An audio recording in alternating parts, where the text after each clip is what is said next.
الرحيم الحمد لله رب العالمين من أمر كرو ربنا فلا ما فوين واتي بسم الله وجاراني كم تقولي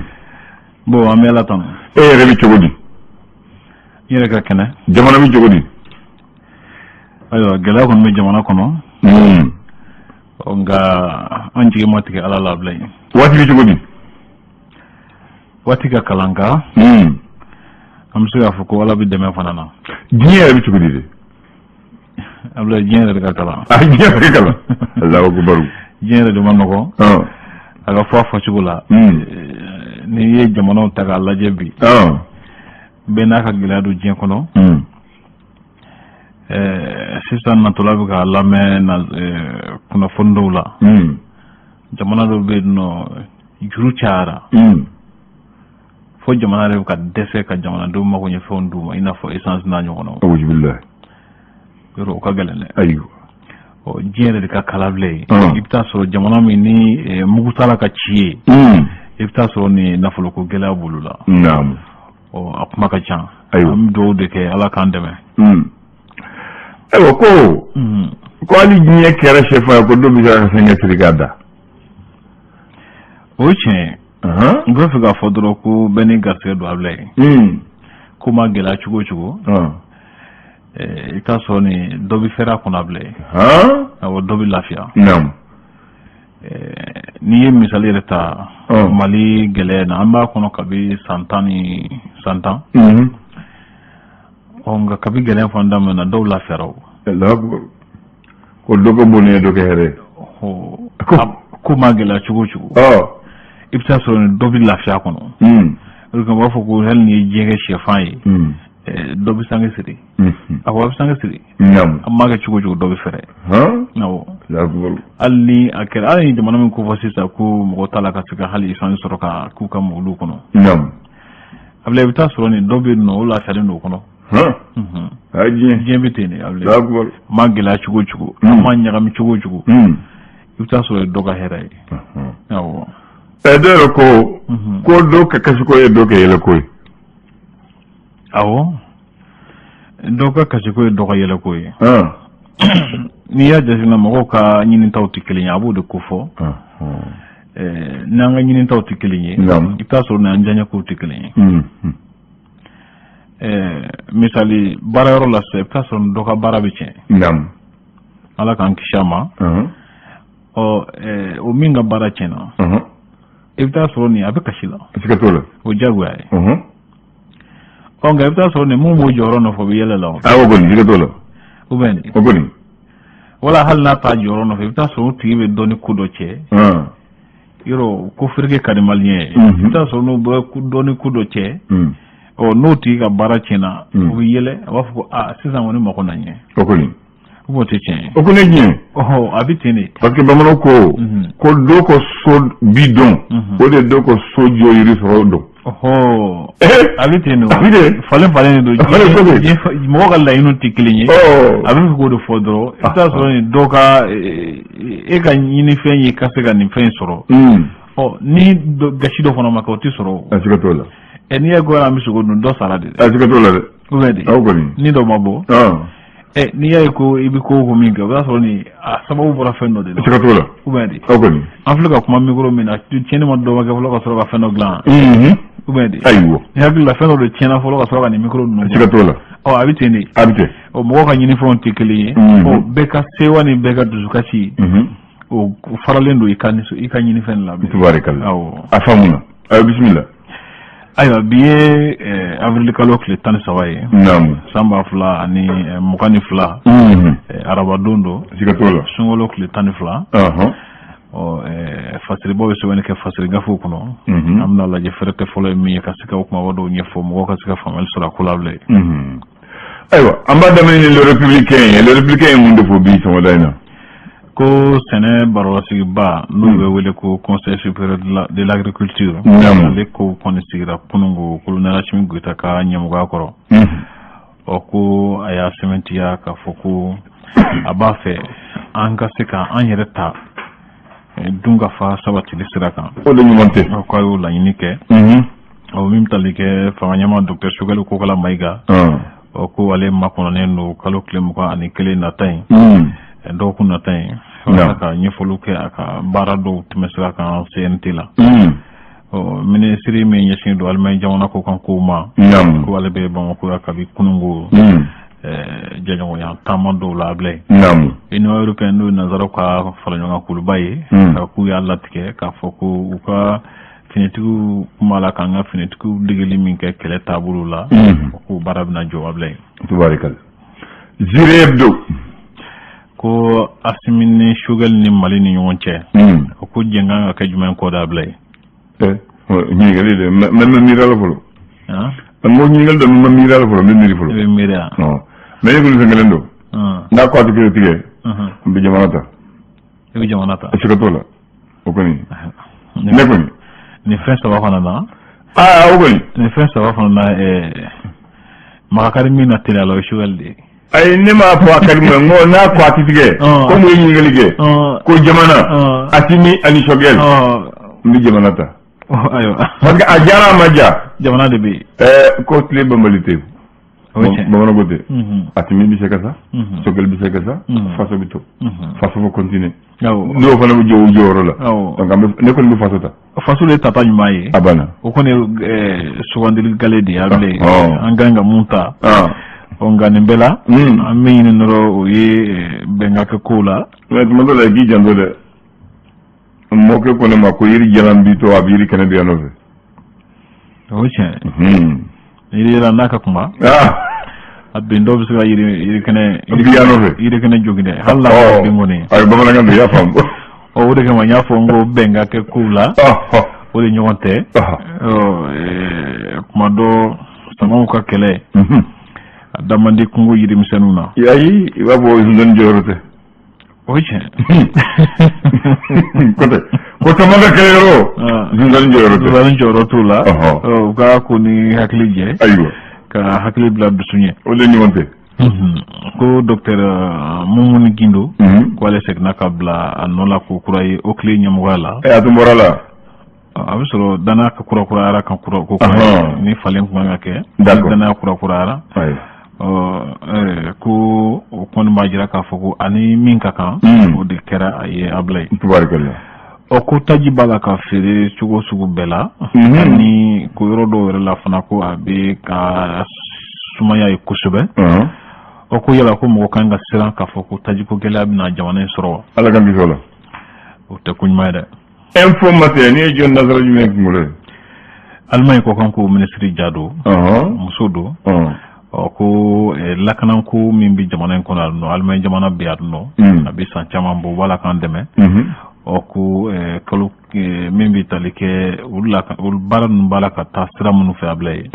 ko ɲɛfɔliw de b'a la ka taa o sira kan a bɛ yan nɔ ani an ka ɲɛmɔgɔw kan ka ɲɔgɔn ye o baara taabolo dɔw kan sɛnɛko lahalaw la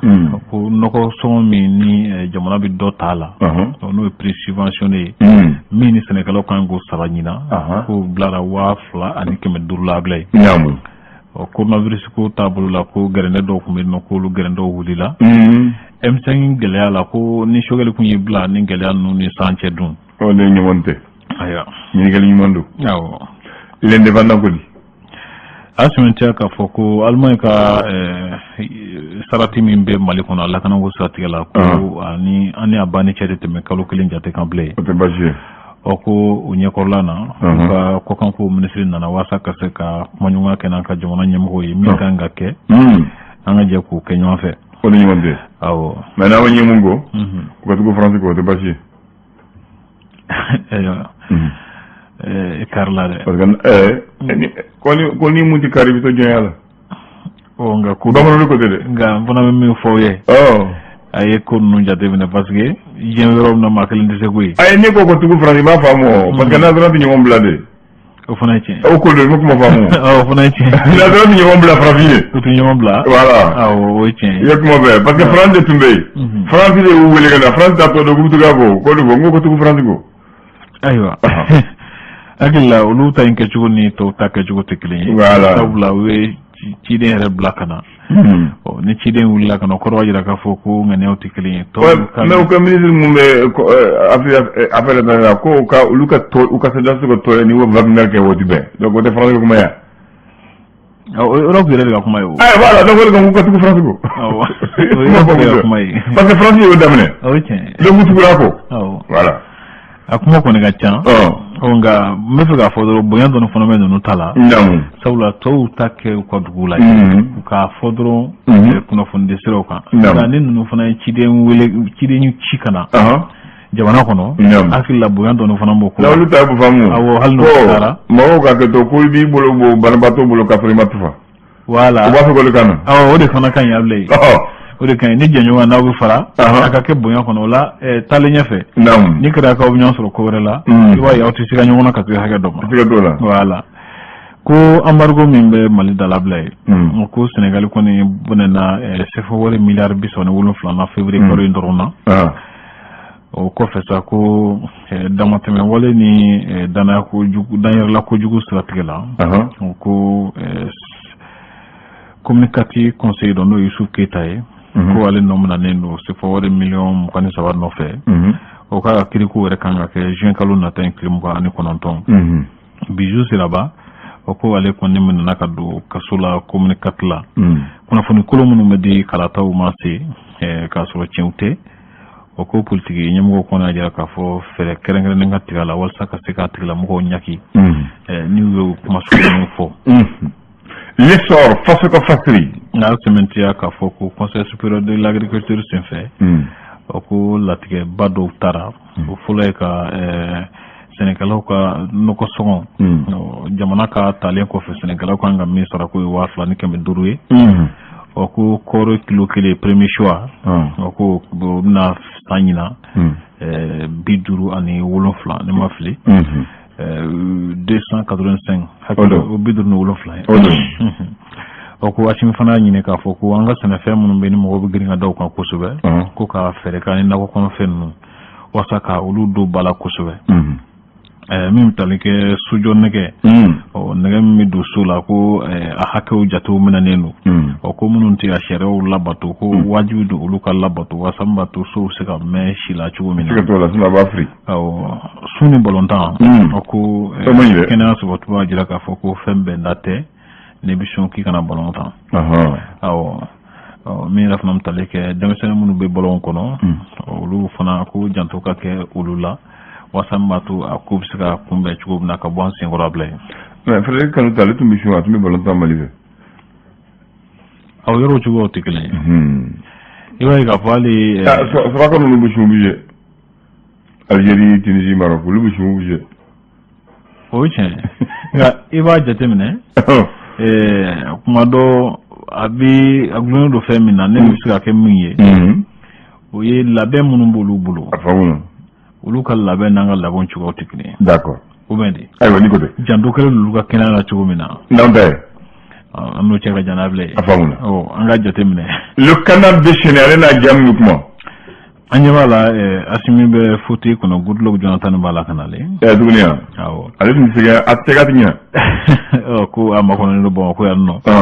wasaka sega benyo wasro ani sida woni nyanche d'après toi tale nyo ngana mbitamje awo o ko asimi ko mako alne ko ale hakilla ko kuma nyo yan numbana sa uni nyon cheke o ko Goodluck Jonathan ko ayi ko atsekati ku teska bo sida wolo chugulati ko ale ba ka foka fle laban jumanye kala to wati kula wala ka nyongo ni ngo strategie no na ble jawdu Goodluck rebe ka makono ne na kangana ama na wati kele njonyo no folo o nga jawdu munum bi hakila do didro ni chembono no nga chewte ala ba am biro kele ndam do akasiya yani ta ka segini am biro kele ndam akasiya to Goodluck ataka tan ka segini yawo na tore empete o ko no ya anga do funake ne sey benga kala aywa o dunyo o benga kala ne sey sa sabula siginyo ko afana do wo ko jatemne o akausa anga fenchama glono no nyona ma bini halu don dogon tamane jawana nyamgo shara do ta ko ka karana du ka kile karana te biometrique de la CEDEAO o lu be fewni munu be angulu nyona ka tafe lu be tamaji ka ira ando kele mais o ba fe ka andigi dron mais tala ni ko nambi kuma am nyongo fam wala bité ni kuma am nyongo fam